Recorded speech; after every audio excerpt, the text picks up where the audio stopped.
Hello to my favorite abnormal psychology students. I hope you're doing well today. This is your teacher Donna, and today we're going to be looking at disorders of sex and gender, which is chapter 11 in your textbook.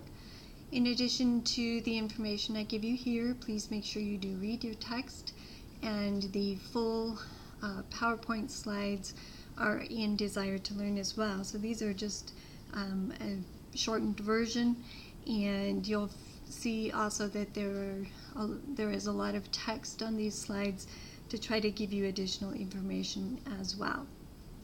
So this is the first time I've done this, so bear with me and let me know also if it is helpful for you or not.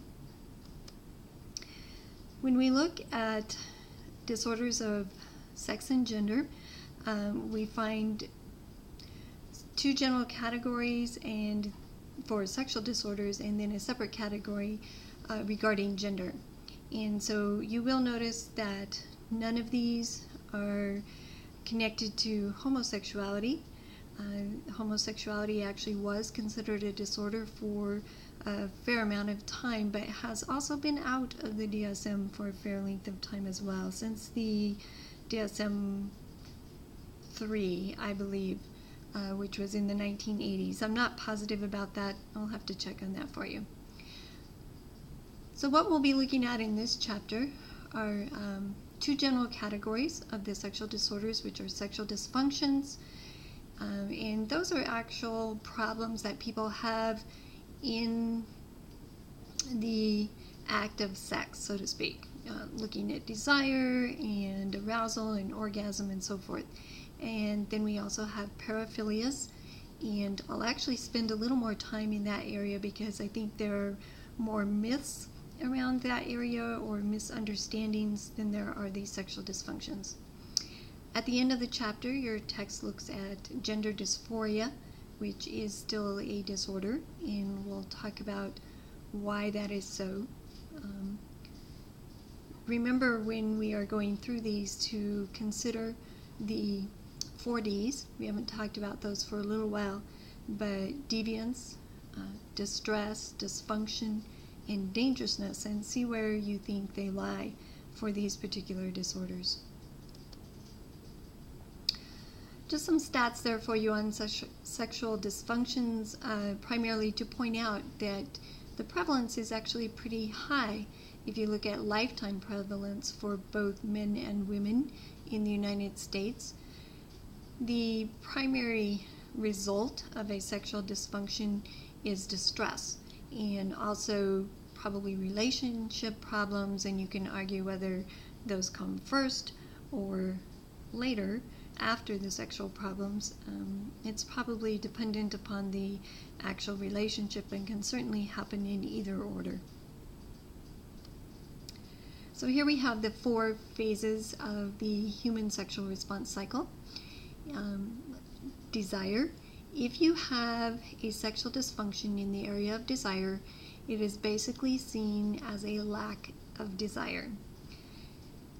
Now, when we look at why would that be a disorder, certainly you could argue that is deviant or different from the norm, that most people, most adults do have sexual desire.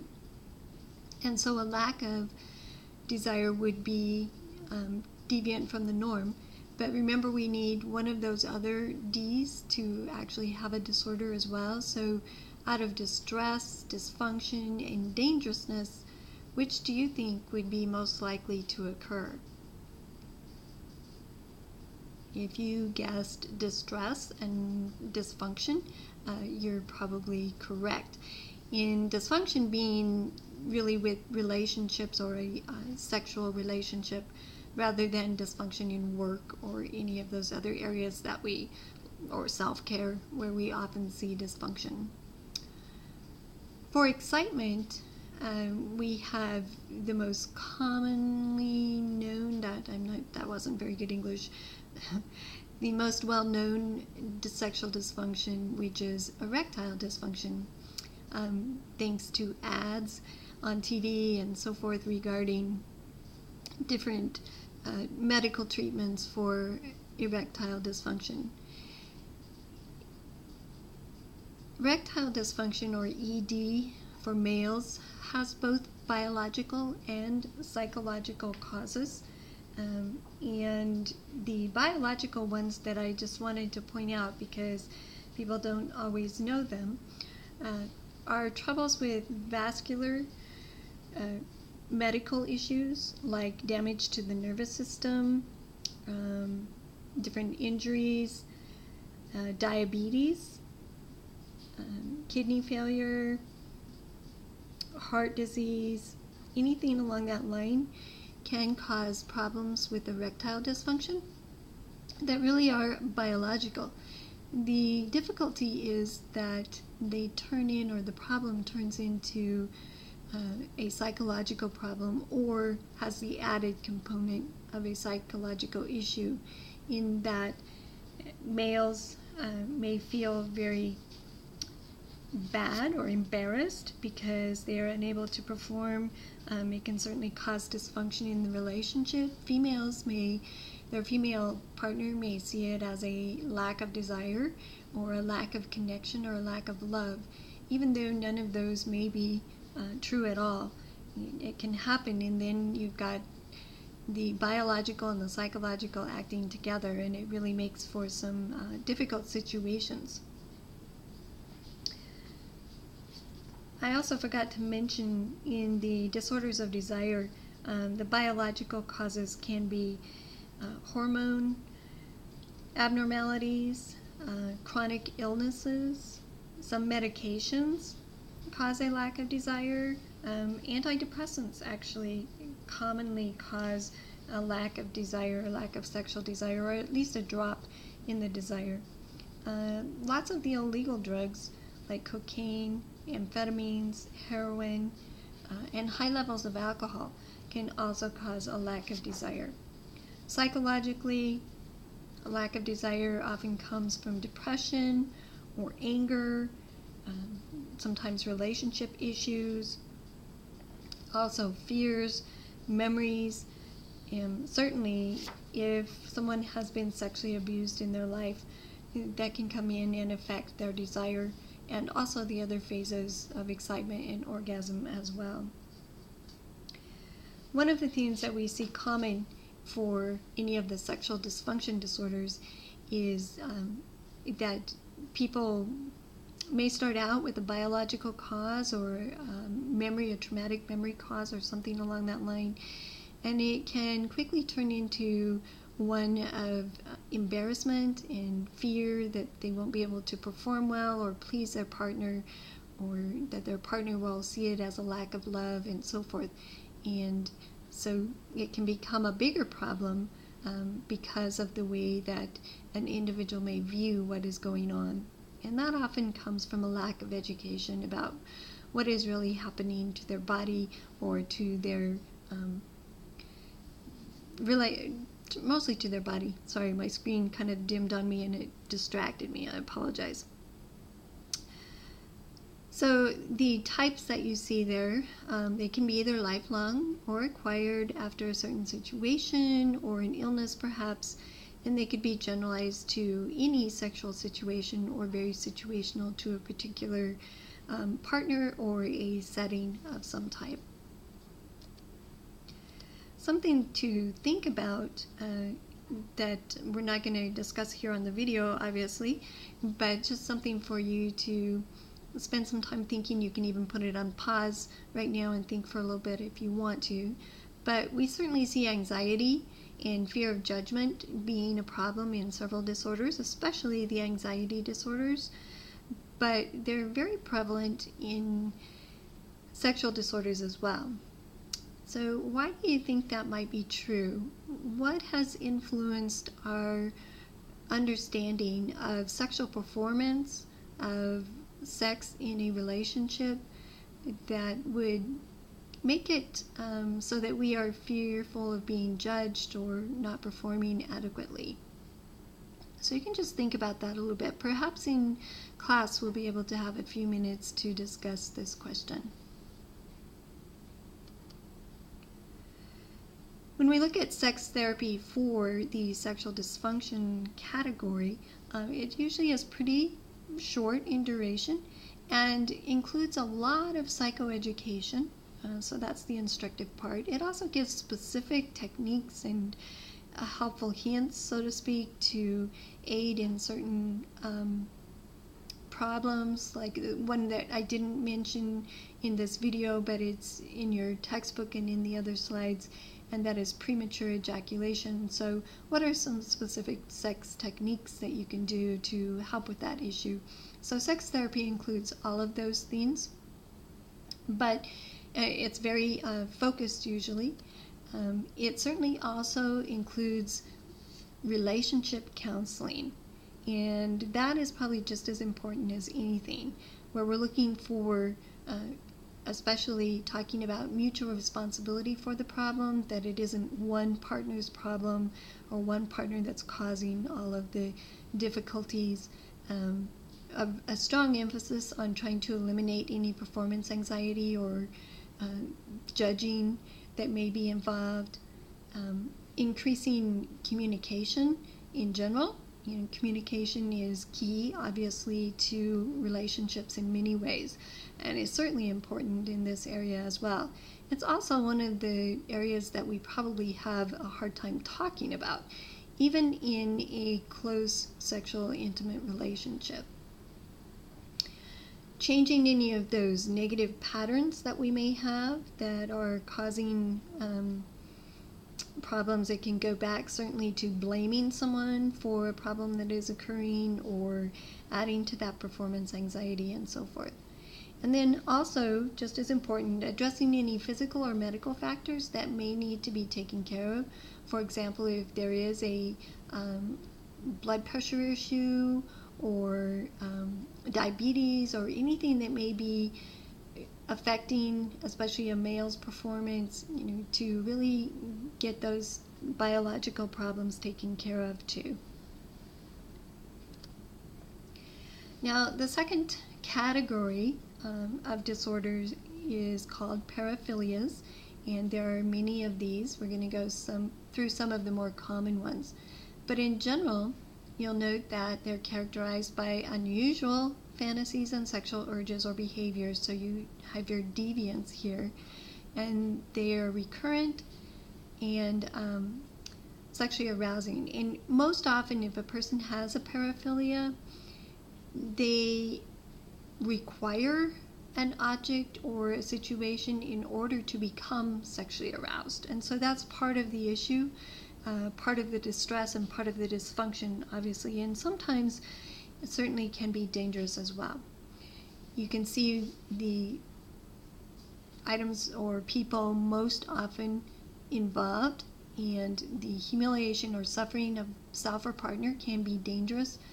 Certainly when it involves children, it's not only dangerous but against the law. Non-consenting people also, and then non-human objects, which people seem to find the most odd. However, probably behaviorism and learning theory has a fairly good explanation of how we acquire those particular ideas about shoes, for example, being sexually arousing. Here are some limitations on the diagnosis. So notice that it has to be persistent, basically for at least 6 months, and they also have to cause distress or dysfunction. For sexual contact with children, none of those are actually required. It's just within the disorder itself, and is, as I mentioned, and you're well aware, illegal. So fetishism, we use that word sometimes in everyday language, maybe not knowing quite what it is, but a fetish is an object or a situation that really causes us to become sexually aroused. It is out of the norm. It's a non-living object. And so you can see some common themes there: women's underwear, shoes, boots. Those seem to be the most common. And it says that behaviorists propose that fetishes are learned through classical conditioning. So remember that classical conditioning is the pairing of two items together, and then we come to respond to the first item as through classical conditioning. We come to respond to the conditioned stimulus as if it were an unconditioned stimulus. So sometimes these can happen by accident. In the same way with voyeurism and a couple of the other paraphilias as well. Probably the first or one of the first sexually arousing experiences that a young boy, for example, can remember has something to do with a particular object. Maybe they see someone, a very attractive woman perhaps, do something with underwear or shoes or boots in this particular case, but it could be a number of different things, and they do become sexually aroused, and they tie that arousal to the particular object itself, so that when they later see that object or one that is similar to it, they experience sexual arousal. And with anything, the more often that we go through that particular event or cycle of behavior, the easier it is for us to continue in that kind of behavior. And after a while, if a person develops a fetish, they can lose the ability to become sexually aroused without that object. Transvestic fetishism is one of the most misunderstood, probably, of the paraphilias, and it is also known as transvestism or cross-dressing, and it is behaviors involving dressing in the clothes of the opposite sex, and the goal is to achieve sexual arousal.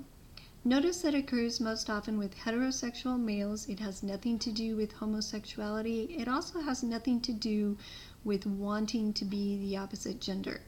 It is simply that the male achieves sexual arousal by dressing in women's clothes.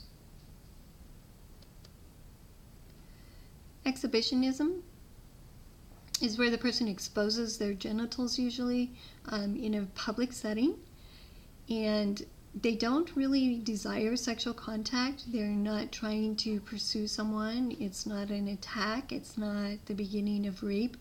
They simply want to shock people, usually, or surprise them very much, and they become aroused by the other person being shocked or surprised. If someone really doesn't respond to their flashing, that's a big disappointment to someone with exhibitionism, and they will very quickly lose desire. Voyeurism is what people many years ago used to call a peeping Tom. It's looking in, observing people when they don't know you're observing them. And most often they like to observe people when they are either changing their clothes, getting undressed, or maybe even on a couple having intercourse. And most often the person masturbates during that time, and also they may visualize it or remember it in detail later and masturbate again. So again, part of you can obviously see that this is not a behavior that we would want people to be doing, and it is an invasion, certainly, of the other person's privacy. But it's also a problem because that seems to be the only way that the person can achieve sexual arousal and orgasm, is by use of the paraphilia, which in this case is voyeurism. Frotteurism. Probably most people, or many people, have been the victim of frotteurism and maybe not realized it, but someone touches or usually rubs up against somebody else in public. It often happens in a crowded situation. They enjoy, or they like going to crowded places so that it's easier to do without anyone identifying them as having done something wrong. It is usually a male, and they generally include in that fantasizing that they actually have a relationship with the person. and that fantasizing may certainly continue past the actual act itself, and maybe later when they are alone. Pedophilia is probably the most well-known of the philias, and it is involvement or being sexually aroused and desiring sexual activity with children who are prepubescent. Right? Sometimes simply looking at pictures of children is enough, but other times it involves sexual act, the sexual act itself, engaging in intercourse with children, and most of those victims are female, although we don't want to forget that there are young males certainly that are victims as well. Generally, people with pedophilia do at least show signs of the disorder in adolescence. Some were sexually abused as children, but not all of them. They may have been abused in other ways, such as parental neglect, a lot of punishment, or just really not developing attachment. So being deprived of those close relationships with a significant adult or caretaker, most ideally a parent.